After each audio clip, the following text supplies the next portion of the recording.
네, 여러분은 어떻게 보셨습니까? 62년 만에 간통죄가 폐지됨에 따라 사회적 파장도 적지 않습니다. 현대판 주홍근 씨가 사라졌다며 헌법재판소의 판결을 반기는 분들도 있지만 외도가 늘어날 거란 우려의 목소리도 나오고 있는데요. 간통죄 폐지의 의미 그리고 향후 과제는 무엇인지 함께 고민해보는 순서 마련했습니다.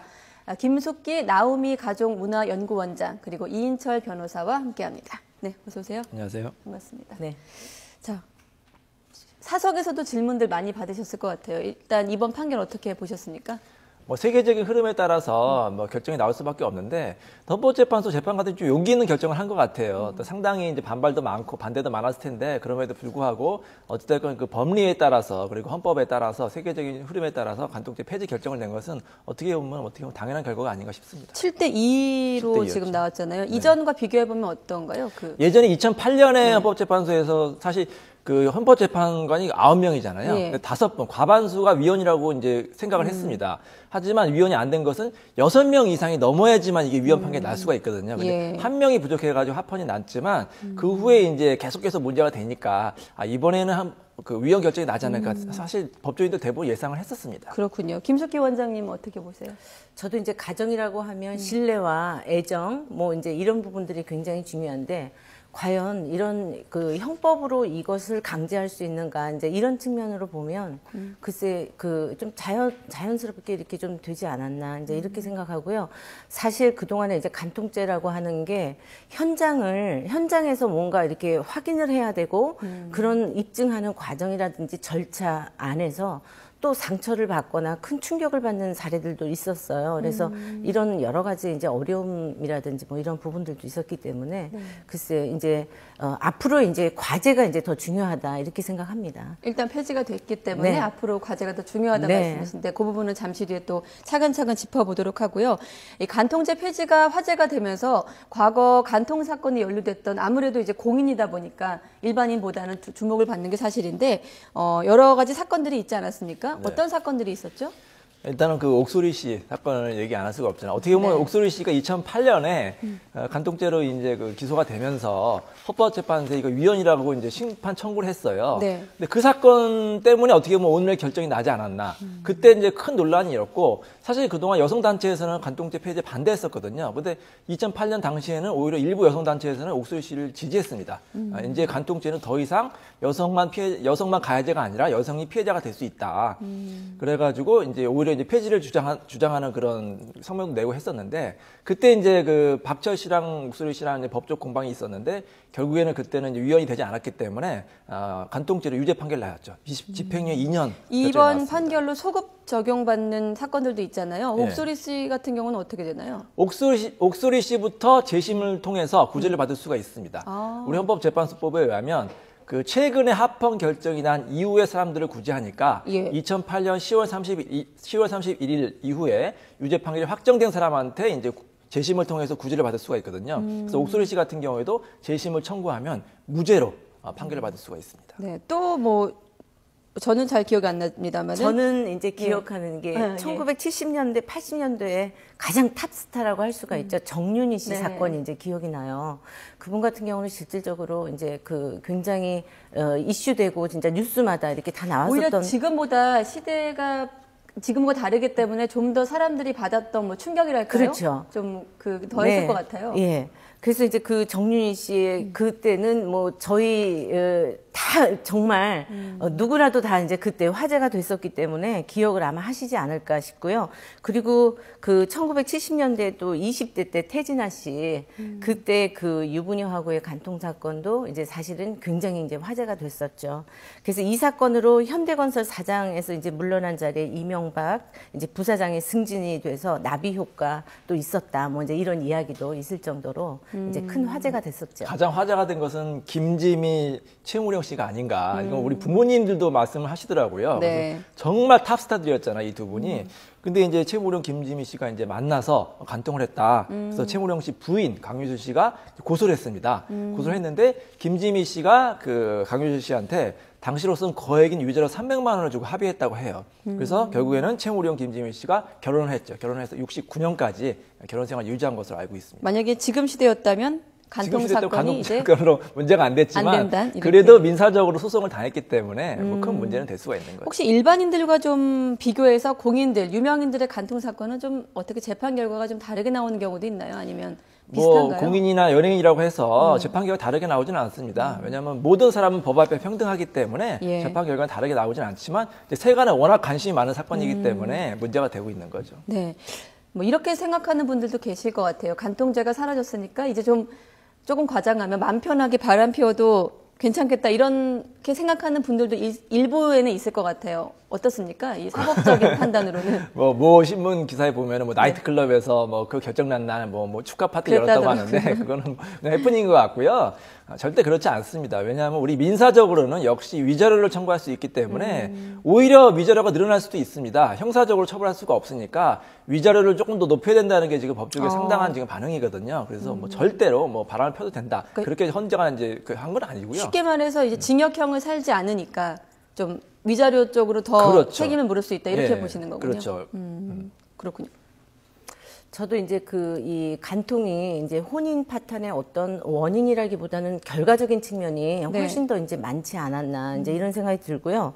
그리고 어떻게 보면 이제 가정에 대한 그 배우자의 정조의 의무라든지 뭐 이제 이런 부분들이 이제 굉장히 중요한데 지금 이제 이 시점에서 우리가 전체 이제 이 대한민국의 많은 가정들 부부 관계 뭐 이런 거에 대해서 좀 다시 한번 생각하고 점검해 봐야 되는 그런 좋은 어떻게 보면 이제 시기다 이제 이런 생각도 좀 듭니다. 네, 외도 문제로 갈등을 빚는 부부들 많이 보셨을 거 아니에요. 실제로도. 네, 저는 이제 실질적으로 많이 봤기 때문에 그래서 그 인식의 어떤 문제가 이제 저는 굉장히 더 중요하다고 생각하고 왜냐하면 이제 그동안 간통죄가 있었음에도 불구하고 범죄다라고 하는 어떤 의식이라든지 이런 게 많이 약해져 있었던 부분들이 있어요. 네. 그래서 이제 그 실질적으로 이제 부부들이 외도 사건이라든지 외도 문제 때문에 이제 상담을 요청을 했을 때 보면 크게 잘못한 게 없다. 그러니까는 이제 들킨 게 문제다라고 하는 어떤 이제 사회적인 인식이라든지 저는 이러한 가정에 대한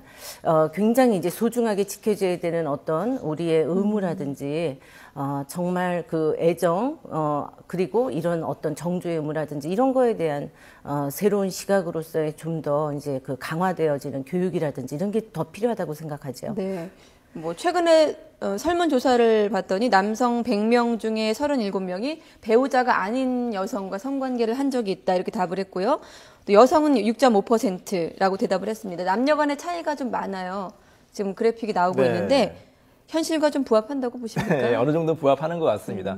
근데 이 선물조사보다 더 많이 나올 수도 있어요. 왜냐하면 정직하게 조사 안 그렇잖아요. 하고 하는 예. 경우 있잖아요. 그래서 뭐 창피하니까 이제 안 하는 경우 있는데, 근데 이제 여자보다 남자가 조금 외도가 많은 건 사실입니다. 실제로 이제 상담을 해봐도 남편이 바람 폈다고 상담하시는 분은 훨씬 많고요. 물론 이제 아내가 바람 폈다는 분이 있지만 아직까지는 남편이 바람 폈다고 대답하시는 그 분이 추세는 훨씬 어떤가요? 좀 차이가 좀 좁혀지고 있나요? 아니면? 약간은 좁혀지고 있죠. 네. 예, 여성이 이제 사회활동도 많고 직장 생활도 많이 하다 보니까 아무래도 좀 기회가 조금 늘어났잖아요. 그래서 예전보다는 조금 늘어나고 있는 추세긴 합니다. 네. 실제로 뭐 상담 받아보시면 어떤가요? 이 정도 수준인가요? 글쎄, 저도 이제 이 지금 조사 결과보다는 이제 조금 더 많지 않을까 이제 이렇게 생각이 들고요. 네. 그렇기 때문에 이게 이제 어떤 범죄로서의 어떤 이제 공권력에 대한 이런 부분이라기보다는 사회 전반적인 어떤 의식의 문제라든지 이런 거를 조금 더 강화돼서 좀 우리가 이제 그 책임의식을 느껴야 되는 게 아닌가 그런 생각이 좀 많이 들고요. 실질적으로 어떤 그 정상적인 이제 가정에 우리가 이제 좀 더 초점을 두면서 어떻게 하면 이 가정을 좀 더 잘 이끌어갈 수 있는 건강하게 잘 이끌어갈 수 있는가 이제 지금까지는 어떻게 보면 그 간통죄라든지 이런 형법에 대한 문제라고 하는 게 이미 가정이 다 깨어져 있는 상태에서 무늬만 부부였을 때는 사실은 이제 이게 하나의 예. 끈이 될 수도 있었거든요. 그런데 이제 저는 겉으로 드러나는 부부 관계라기보다는 드러나지 않는 심층적이고 내면적인 그 건강성이라든지 행복이라든지 이런 거에 조금 더 관심을 기울여야 된다고 보는 거죠. 드러나지 않는. 네네. 네. 그 부분에 좀 주목이 되는데요.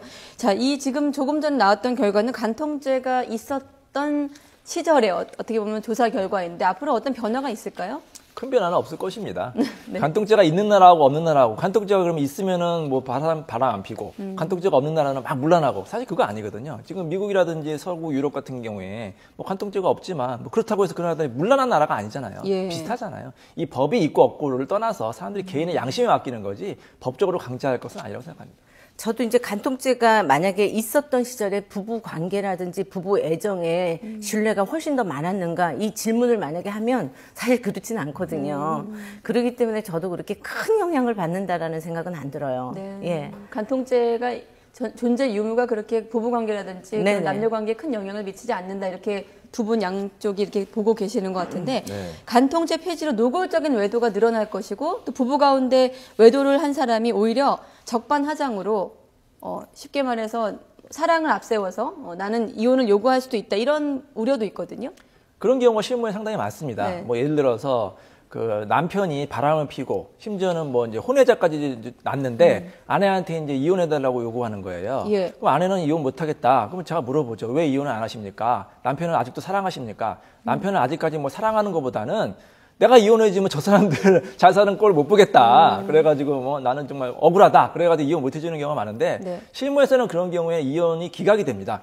왜냐하면 그 사람은 유책 배우자잖아요. 잘못이 있는 사람은 이혼 청구를 해봐야 이혼이 기각되거든요. 예.